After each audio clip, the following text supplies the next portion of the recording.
I'd just like to say one thing before we get into this. It's just an absolute honor and a privilege to be involved with this project, this English Seminar project for Mr. Barker's class. I've enjoyed working with these two young men throughout their careers at Lawrence Academy, and it's now nice to see that they can ask me a few questions. So without further ado, Mr. Backlund. This is our first edition of the Grand Slammer Live. I'm your host, Marcus Backlund, and this is my colleague, Nick Day. Now we're just going to have a few questions to see the mindset of a coach.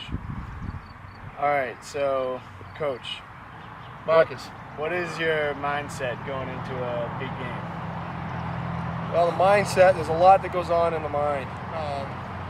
From thinking about whether we're going to show up with a good attitude and with a sense of purpose to, are we going to be able to come up with some timely hitting? Are we going to be able to play good defense? What's our pitching situation going to be looking like? If our pitcher's off to a good start, we can roll with them, but if not, who's going to come in next?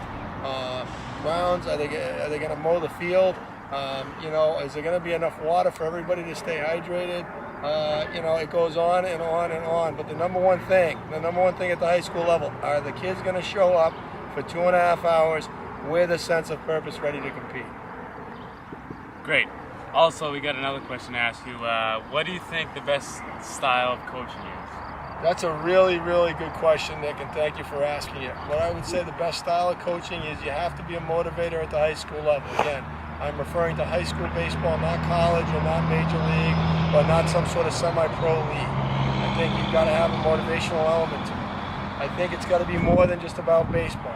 It's got to be about hard work. It's got to be about humility. It's got to be about selflessness, okay?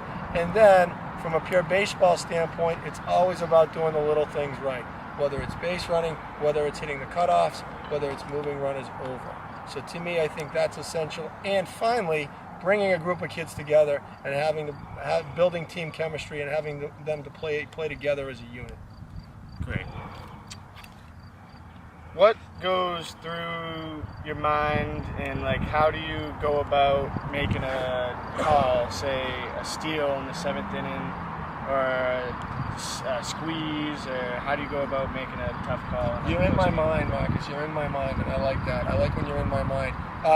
A lot of it, that's again another excellent question. A lot of it is a feel. To me, at this level, it's a feel game. I can deal with pop times, what it is from catcher to second base, or in terms of the pitcher's delivery from home to first, or in terms of how fast our runner is going first to second. All right, we can get the stopwatches out. But at this level, to me, it's more about feel and about the situation. So I'm making a decision to move a runner over on a bunt if I feel like, gosh, we got to get up there who can really bunt the ball and get it down. If I got a guy who's on base who can run and be fast, then we'll work a steal in there. If I feel like another kid who's got a good control of his bat, and I know that with one strike he can get the ball on the ground, then we're going to do a hit and run. So I think it's a lot of factors go into the call. I don't think it's ever a set way. Oh, well, there's one out, you're down by a run, or there's nobody out, you're down by a run, you need to get the guy to second so you bunt him over. We don't want to give teams outs. So, I think that there's a time and a place for a sacrifice bunt versus a steal versus a hit and run. That's what we're talking about. Definitely, I totally agree. So a few weeks ago... It's nice to be agreed with. I'm glad he agrees with me. So a few weeks ago we asked you about, and we know that you've been coaching for 15 years here at Lawrence Academy, and we asked you about the top players and your top 9 you would throw out there. Do you think you could name those top 9 players for us? Nick, when you asked me that last week, I started to jot it down on a piece of paper, and then I'm thinking, my God, this is going to be really, really hard to do because you take each year as a unique year.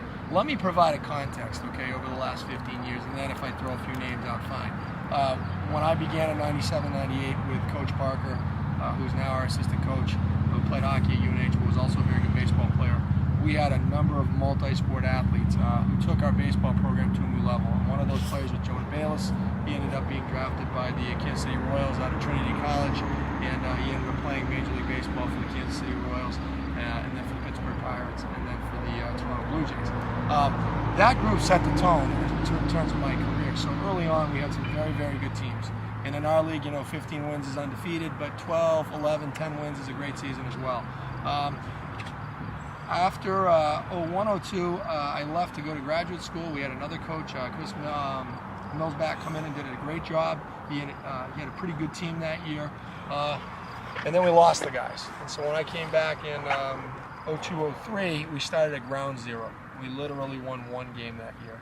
In 0304, we won one game. It wasn't until Logan Gillis arrived on the scene in 0405, and he spent 5 years at Lawrence Academy, was our shortstop for 5 years, that we started to bring in and players that could get us to the next level, like Andrew Belmonte, like Brendan Gallagher, like Tony Deschler, who helped coach us last year, Danny Giovacchini, Jason Schneider,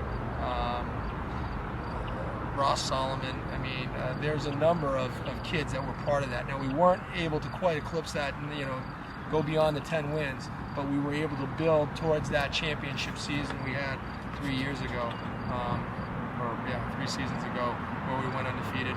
And we got into the modern day Lawrence Academy with players like Joe Napolitano, with players like Tyler Beatty, with players like Max Tishman, with players like Brady Burns, with players like Kevin Nikowski, with players like Marcus Bachman, with players like Nick Day, with players like, Sean Mullaney, players like Adam Karafotis, players like Paul Buckley, players like Rocco Dano, players like Steve Drury, players like Drew Michaels, players, you could go on and on. So the one thing that I take pride in is that 3 or 4 years ago, the ISL really put the finger on the map when it comes to baseball. A lot of times we couldn't compete with teams like St. John's Prep or BC High, but I think 4 or 5 years ago, that's when we started to be able to compete against those teams because we had such good pitching. And the goal is to sustain that, so you don't want to lose that momentum. So I've taken a lot of pride in the fact that over the last 4 or 5 years, we've taken the baseball to a whole nother level. But it's because kids like Logan Gillis, Andrew Belmonte, and Brendan Gallagher help set the tone. So to pick a real team out of that is hard. I go back to the 97, 98, 98, 99, 99, 2000. There's a great group there, and there's a great group from about, 2008 to now. But third baseman, Joe Napolitano's at Wake Forest, hell of a third baseman. Tony Deschler, hell of a third baseman, went to Brandeis, was a captain for 2 years, and,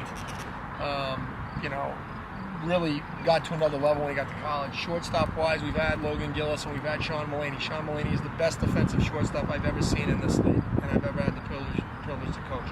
Logan was probably one of the best hitters. Second baseman, Jason Schneider, he went off to Babson College and played hockey, was very good. Certainly Brady Burns, I think, was probably the best pure hitter in terms of contact I've ever been able to coach, had the opportunity to coach. And he's at junior college now, but maybe going to UMass Lowell. And a first baseman, Stephen Wood, way back when Robbie Barker was here. He went off to Providence College to play hockey. He's a very good first baseman. And then certainly Ryan Harrington did a great job during our championship season. Adam Karafotis certainly does a great job. Catching-wise, we had... you never had a real bona fide catcher before when Tyler Beatty was here because Danny Giovacchini tried to play both. But it wasn't until Kevin Nikowski came in and then Marcus Backlund that we really established ourselves catching-wise. Center field-wise, you've had Danny Giovacchini, who's at Brown. You have Nick Day, who's going to St. John's.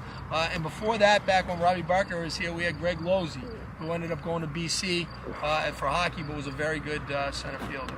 And then you can spread those guys out a little bit across the board. I would say Jonah Bayless played the outfield for us. Again, he was the predominant pitcher that we had, who ended up going to Trinity and then going pitching in the major leagues. I mean, Max Tishman played outfield for us and was at Wake Forest pitching.